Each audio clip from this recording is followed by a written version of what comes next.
Когда я думала об этом пространстве, я поняла, что наиболее подходящий угол вот этот. А беседка раскроется веером от забора до забора. Часто при закладывании фундамента загородных построек приходится проводить ряд подготовительных работ. Выкапывать ямы, выравнивать поверхности.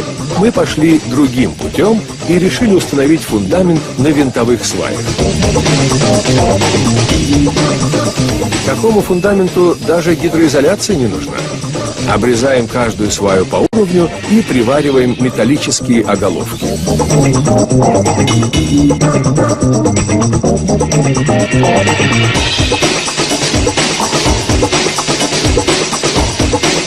Функцию нижней обвязки в данном случае выполняет деревянный ростверк, который фиксируется с помощью специальных шпилек.